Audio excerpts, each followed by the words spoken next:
It's 4 p.m. and it's already beginning to get dark, and I've just got to get some sort of shelter made quickly. We're only a few degrees north of the equator here, which means the days and the nights are of equal length, and when it gets dark really fast.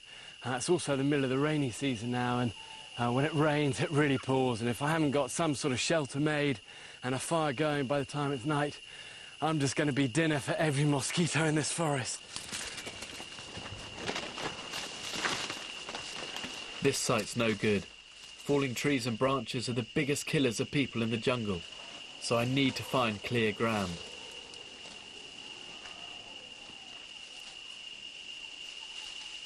This area should do. It's dry, there's no stream nearby that can flood it, but more importantly, there are no ants, and it's ants that are the real kings of the jungle.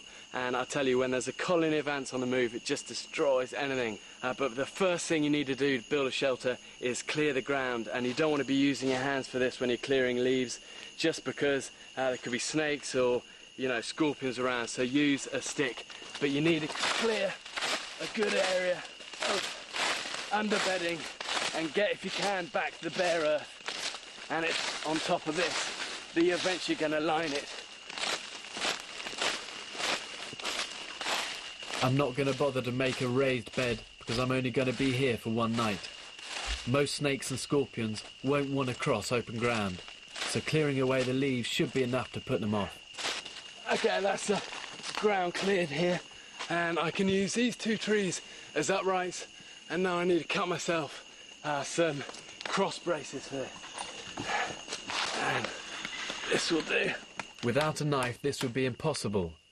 Hardened jungle guides always carry a machete, but even with this small blade, I can do much more than just survive. Even a penknife would be better than nothing, and using a piece of wood as a hammer, I can chop down thin trees easily. It's going to be a very simple lean-to structure. It doesn't need two sides because there's very little wind in the rainforest, and the rain is only going to come straight down. I'm desperate to get this done quickly. The sky is still light, but only about 2% of that light finds its way down to the forest floor. And once the sun sets, I won't be able to see a thing.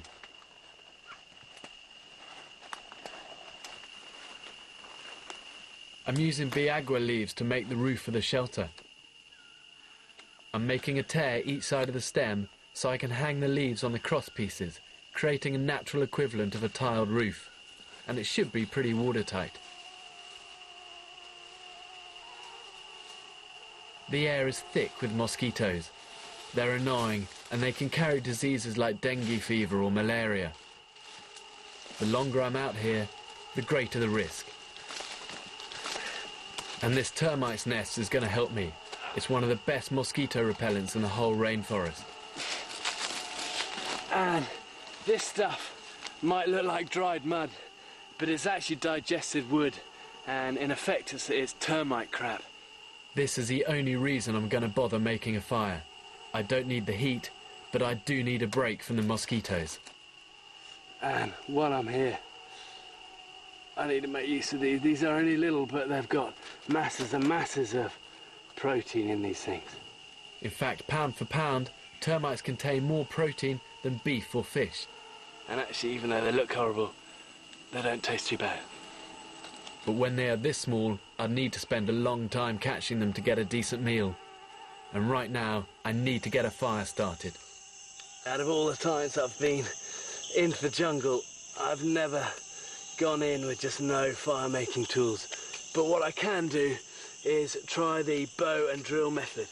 And I've got a bit of paracord from my water bottle to make this bow. I've got a good straight spindle here. Good strong hard wood, and all I do is bend this, take a turn around it so it's really nice and tight. Place it into a notch I've made down there, and a bit of wood on the top to stop it digging into my hands, and then just slowly start to drive, and I hope you create enough friction to create some embers. And then it's those embers I don't want to be tipping into all that tinder. But it's beginning to smoke. Now I just need to keep it going now. Smoke. Oh, come on, yep. It's really hard to keep the spindle upright and work the bow at the same time. And while it's not too difficult to get smoke, creating an ember big enough to light a fire is something else altogether.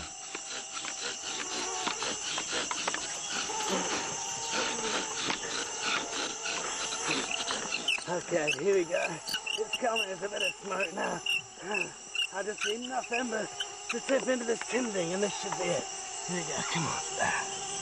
Ember.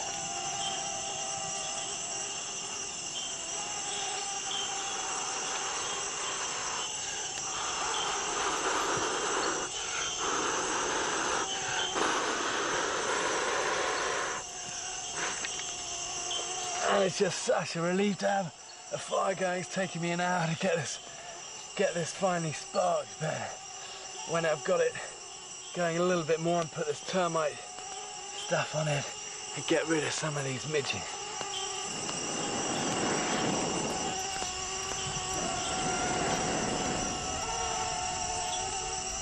I have to say I feel pretty good. The fragrant smoke of the termite's nest is going to keep the mozzies at bay.